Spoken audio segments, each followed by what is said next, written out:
Hey guys, and welcome to part 4 of Creating a Game series. Today we will be looking at the flying enemy AI. We'll be taking a quick look at the behavior tree, understanding the general behavior of the flying AI, and then we'll be taking a look at the idle behavior. So let's go ahead and jump to Unreal. And if you were keeping up with the tutorials, this is kind of where we left off. The first thing I want to do before we get into the AI, let's go ahead and this has been bothering me since last video. Go back to the basic turret and change the material to its default. I just don't like the yellow. Wanted to do it on the last video, but it ran too long. So okay, so let's go back and look at the flying enemy. So if you go to blueprints, characters, enemies, flying enemies, and then go to AI. Click on BT Simple Flying, and this is the behavior tree for your flying AI. It's the same behavior tree for all of the flying AIs and all of the behavior, and it's actually quite simple. You have a service that is running constantly called BTS Search for Player, and based on the results of this, you either have, I guess, 3 standard idle behaviors: stay in place, patrol a route, or move to a random location. Or if the player is detected and you need to engage, then you have chase, chase and shoot, fly past player, shoot in place, stay in front of player, and come towards player. So today we will be looking at these, these 3 specifically. The inactive you'll see as well. And on the next video, we'll actually take a look at the combat behavior. So if you're here, double click on BTS Search for Player. And you may come up here at the event graph.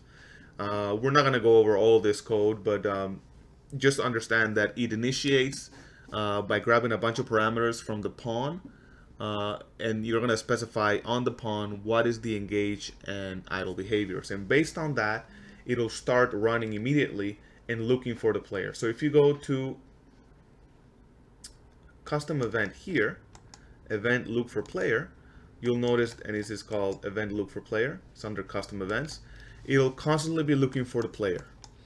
And the first thing I'll do is go back to the end and go to the debug. We're going to go ahead and connect this, and this is just for demonstration purposes. Compile. This is going to show us what stage, in what engagement stage the AI is. And here's the basic logic, right? So we have 2 variables that are set, and I'm going to go back here to Firefox. This is part of the documentation that I have that I'm still working on as far as the template, but this section is really good, right? It explains exactly what the service does. And there are 2 main variables that you have. You have an inactive distance variable, and you have a sensing distance variable. And the idea here is, if the player is in a distance equal to or bigger than the inactive distance, the pawn will literally be inactive. The behavior tree will be more or less disabled. You won't be doing anything else. And the default value is 60,000 units. So if the player is really far away, in other words, farther than 60,000 units, the inactive distance means that the pawn will be in an inactive state. It won't do anything. It'll just be there, right? It'll spawn and it'll just be there, right? That's the least system intensive way of keeping your pawn there. However, the second check is, are you within sensing distance? And that's what determines whether the pawn will react to the player or not. So the sensing distance is by default 50,000, and the check goes like this. If the distance between the player and the pawn is less than 60,000, right, in between the inactive, but more than the sensing distance, the pawn will go into idle mode. However, if the player is closer than sensing distance, or the distance is less than 50,000, then the pawn will go into engage mode. So think about this as a scale. If it's bigger or equal to inactive distance, the pawn will do nothing. If it's between inactive distance and sensing distance, you'll see an idle behavior. And an idle behavior could be moving around the map within a volume, or moving around a patrol route. Anything that the player can see, but it's not actually a combat behavior. And if it is within sensing distance, then the pawn turns into engaged, right?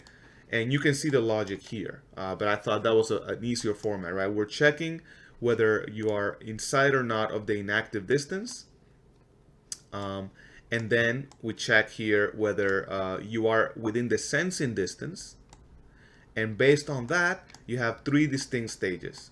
You can be either engaged, you can be idle, or you can be inactive. Okay, and that's really as far as I'm going to take it. There is no, at least for this video, no reason to go through this entire blueprint.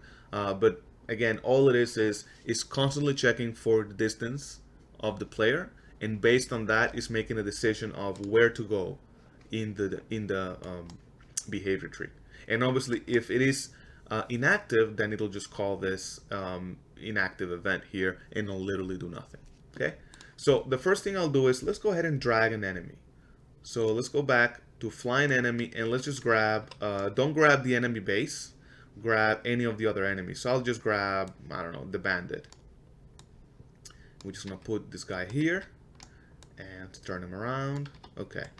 So the first thing you'll notice is if you have the enemy selected, let's just filter here through setup, you'll see that there's a lot of things that are similar to the turret from last video, right? If you look at the damage, you have the same type of information. What's the fire rate? What's the type of damage? Projectile type, damage type text. This is just for you, from the editor, for you to figure out, you know, what type of damage it's doing. This is more for helping you. So if you click on heavy, you'll see that this says heavy. And then the weapon type, which is in this case the firewall. So let's change this to maybe like a fire rate of 2, heavy damage, projectile type is normal, and then it's just a firewall. Setup in general, this is more of the max speed of the enemy when it's flying, and what is the max acceleration. You can change these values. Obviously, these defaults go well with the default speed of the player. Show in radar does exactly that. Do you want the enemy to be shown in the radar or not? Destroy mesh, we'll look at that later. When you destroy an enemy, it typically kind of wobbles around a little bit and then explodes, and the mesh is destroyed, right? Destroy mesh means, do you actually want the actual mesh to fracture into many different pieces, right? So think about this as same example as Corneria, that you can actually destroy the buildings. This would actually fracture the mesh. Now, why is it not as the default? Well, for performance reasons. If you have a bunch of enemies and you start fracturing meshes all over the place, you may hit a performance hurdle there. Obviously, based on your purposes, you may want to select it or not. This is the class, the destructible mesh class, that actually spawns if you do go ahead and destroy the mesh. Do you want to add points when the enemy is destroyed? Same as the turret. And then when it comes to the health, it's exactly the same. How long will it take before the mesh is destroyed? That's the death delay. And if you have a destructible mesh, how long will the destructible mesh last before it's destroyed? And the reason this is more, default is 10 seconds, is I'm guessing if you want the mesh to destroy and you want to see all the bits fly everywhere, you want them to stay in the world a little bit longer for you to appreciate that, and then it'll get destroyed. Gravity scale, when the enemy is destroyed, you can select the gravity scale. Obviously, 1 is normal gravity, it'll just fall to the floor once it's destroyed. The default is half, but if you're in a space environment, say that level is in, you know, space, then maybe you want to put the gravity scale to like 0.1. So then the parts are actually floating around. So obviously adjust this value based on your level. And notice that these values are adjusted per the instance here. Never go and change the defaults on the enemy class, just change them here. Health and health to change mat, exactly the same. You have the ability here to select a hit sound. You know, unfortunately a lot of the sounds that I used on the videos were borrowed from other games and I can't include them, but if you do have a sound that you want to include every time the enemy is hit, you can include it here. Okay, cool. All that is well and good, but this is really the what we're really interested in, behavior. So you have two types of behavior. You have an idle behavior, and if you click here, you'll see that there are three. You can either stay in place, you can patrol a route, or you can move to a random location. And for engaged behavior, you have ignore player, meaning even if the player is within engaged range, inside the sensing range, it will continue doing its idle behavior. Or you can have a bunch of the other ones here that we'll be going over in another video. These are the values that I talked about. The player sensing distance by default is 50,000. There's a combat range, and I'll talk about that later, which is 20,000. Do you want to rotate the actor while it's moving? By default is yes, but certain actors you may not want to do that. For example, if you have a capital ship, you may not want that massive ship to be rotating, changing pitch and yaw as it's moving from location to location. Inactive distance is what I talked about, the 60,000. If the player is above that distance, it'll be literally inactive. And self-destruct, what this means is when the player is really far away from an enemy, do you want the enemy to self-destruct? And I highly recommend you keeping it this way. This is the default. It really helps with performance. So the logic goes as, if the player is really far away, right? Let's say that this enemy is towards the end of the level. The enemy spawns on begin play. It realizes that it is really, really far away. The player is way farther than 60,000 units. Then it remains inactive. So the behavior tree is basically running at a minimal capacity.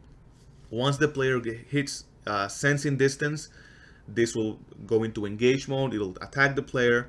But then if the player gets really, really far, say you're on a track and you surpass the enemy and you keep going, eventually you're going to be far enough that you don't need this enemy to not only be active, but literally exist in your scene. And this is where the self-destruct comes into play, right?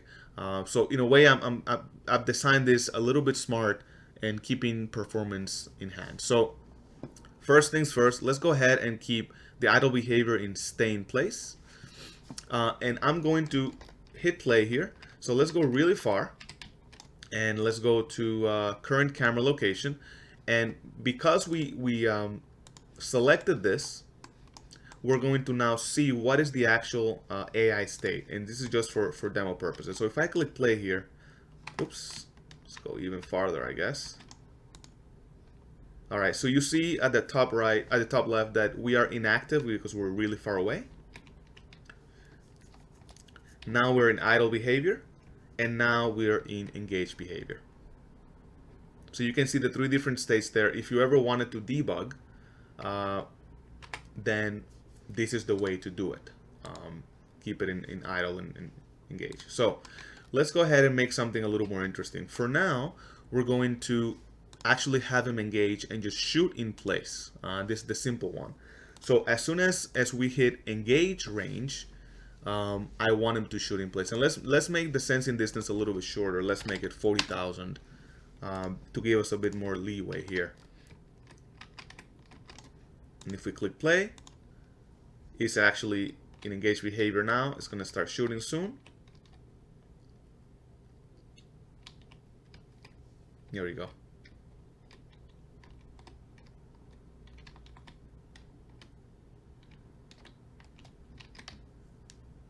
You can see the enemy rotates and he hits you. Obviously, these are very, very easy to dodge because they're not homing projectiles.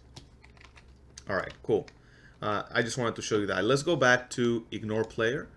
And stay in place is literally what it says. It stays in place. However, there are two other idle behaviors that are more interesting. Patrol route is one. And let's go ahead and look at that. So if we go back to AI, you'll notice that there is a BP patrol route blueprint. Let's go ahead and drop that into level.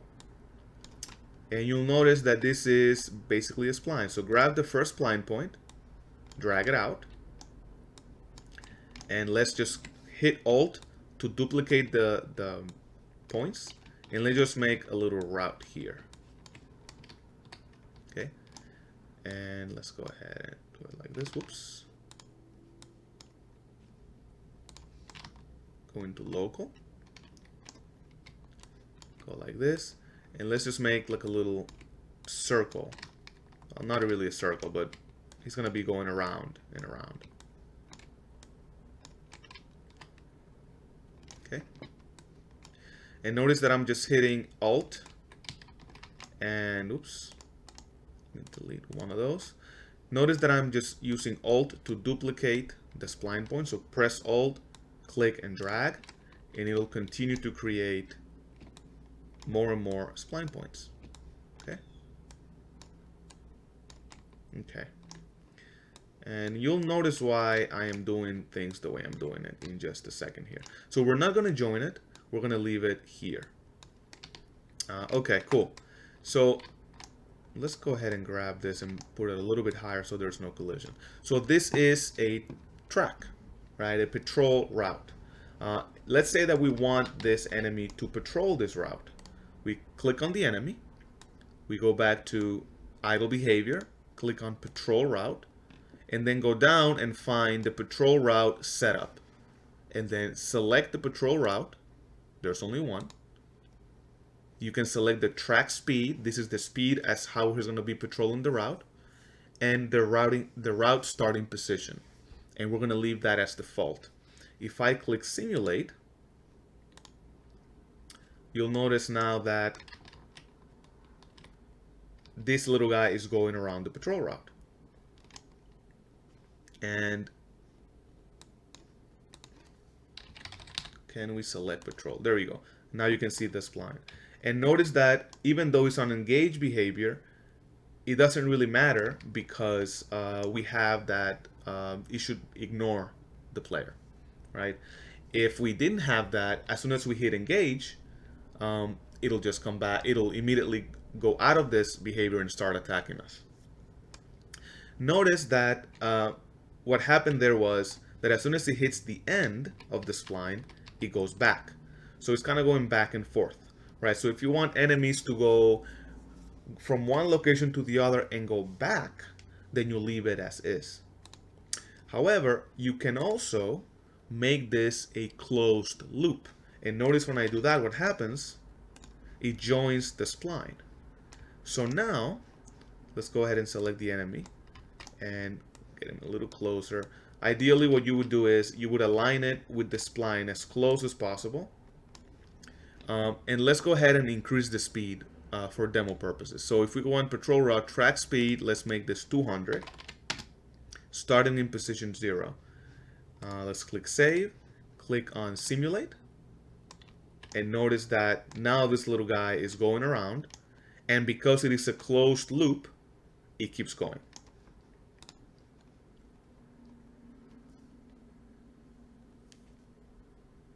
Okay, now let's go back into the patrol route and have it not closed. Click play and see what happens here again, just for demonstration purposes only. It's following the spline and then hits the end and just goes back, all the way back. You can also change the starting location, right? So the starting location was 0. That's at the very beginning. You have to play around with these values a little bit, but let's make this, I don't know, 10,000. And you have to get a feel. These are 10,000 Unreal units. So as soon as I hit play, it'll start over there. Right? So why would you use that? Well, maybe you want to have several different enemies.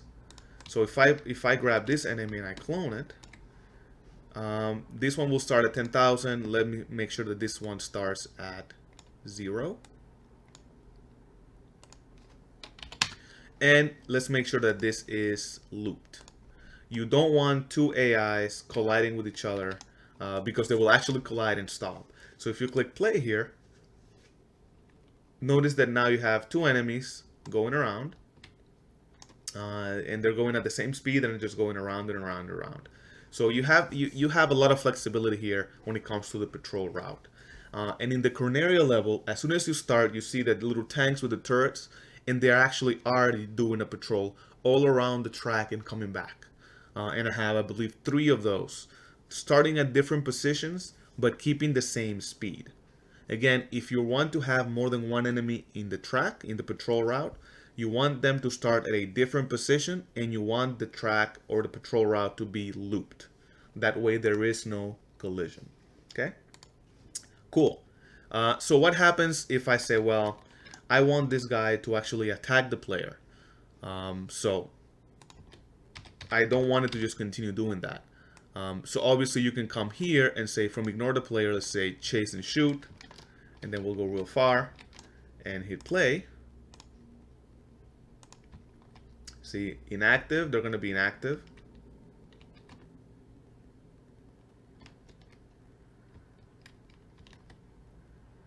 And this guy's idle behavior. Whoops. It actually got destroyed because I was too far. So let's make it a little bit closer here. If I click play, notice that he immediately left the track and started attacking me. While this guy, because he had ignore player, keeps going. There you go. And I died. Okay then. Yeah, there you go.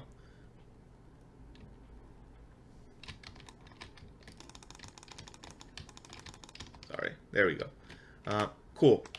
So that's the difference, right? As far as patrol route, let's go ahead and delete this guy and keep this guy here, but again, ignore the player.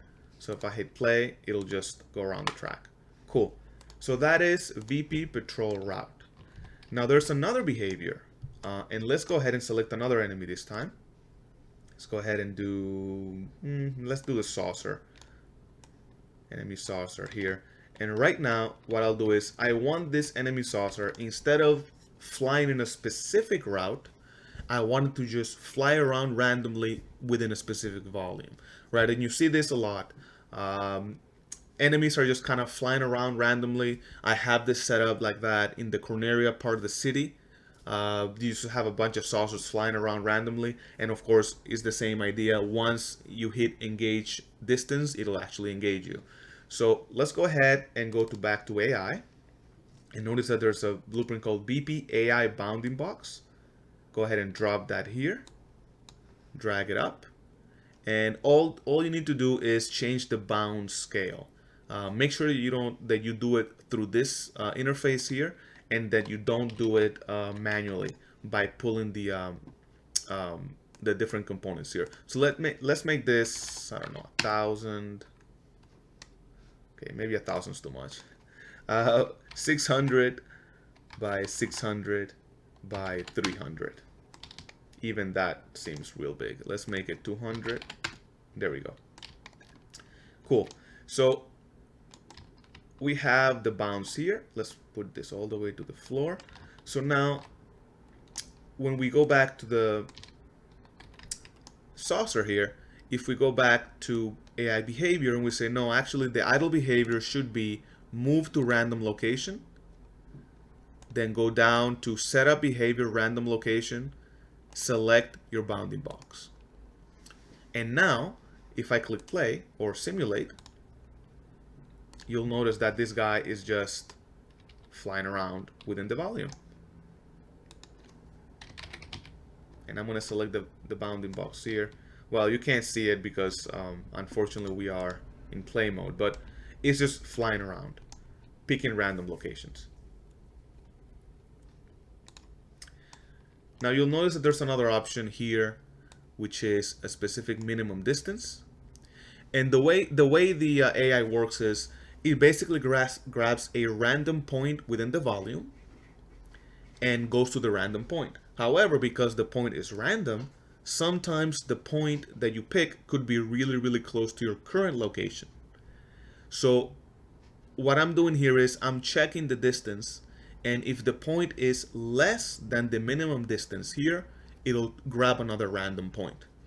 So you don't want the AI moving around from this distance to like a very close vector here, because all it's going to look like it's just jerking around. So you use this to make sure that the movement is smooth, right? The bigger the mesh, the more distance you want to put in here, right? So if you drag a capital ship or a carrier, the way I have it here, I call them carriers here, like this guy, which is a lot bigger, and you want it to go around this volume, the minimum distance should definitely be a lot more than 1,000. You want that distance to be as big as possible so it doesn't look like it's just jerking around, right? Obviously, you can make this a lot bigger. If you make it too big, bigger than the actual range that it can find, then it'll get stuck in a loop, basically saying it can't find that distance. So obviously, play around with it. 1,000 seems to be fairly good. So let's go ahead and just drag a bunch of these guys here just to demonstration purposes only here. I'm just cloning them so they can all fly in random directions. You can see what I'm talking about. Oops, no need to import anything. If I click play, notice now that all the little saucers are just flying all over the place. They look like they're flying all over the place, but they're obviously very tightly contained within that bound. They will also have avoidance, by the way, as they're traveling from one location to the other. So feel free to put that bound inside cities or anything like that that has buildings, and they'll avoid each other as well if they crash. So notice what we have here. We have a guy going around a route, a bunch of little enemies flying around within a volume, or the third option is, of course, keeping them in the same place, right? Cool. I'm gonna go ahead and take that off because it's quite annoying. All right. So I think, I'm going back here, I think we've covered the basics here. I don't want to extend this too long. We've covered the basic AI behavior. Remember again, the most basic thing you need to remember is these two key values and how the AI goes from inactive to idle to engage. And you do that by using these two values, inactive distance and sensing distance. And then once the pawn goes into idle mode, you have three options for idle, right? You have, again, let's go back here. You have stay in place, which just stays wherever you put it. Patrol route, and that's going to follow the route as a spline, and you can have the route either do a regular spline or you can have the spline being looped. And you have move to random location, and you put in a bounding box like we did here, and it'll just go around and fly in the random location. Or, which we're going to take a look in the next video, you have different engage behaviors, which can be either ignore the player, so don't ever engage. And we have that as a default here for demonstration purposes. You have chase, chase and shoot, shoot in place, and we're going to take a look at all these different behaviors on our next video. Okay? All right, hopefully this was helpful. You can see here how things are taking shape. We have our little track. We have our turrets that we now know how to place. We have moving objects that we can put on our level. We have a little checkpoint system that'll work in case we die. And now we have flying enemies to make sure that we give the level a little bit more interactivity.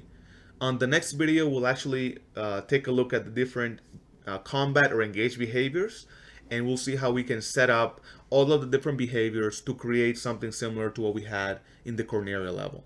Okay, so hopefully this was helpful. Let me know if you have any questions in the comments below. If not, I will see you next time. Thanks a lot.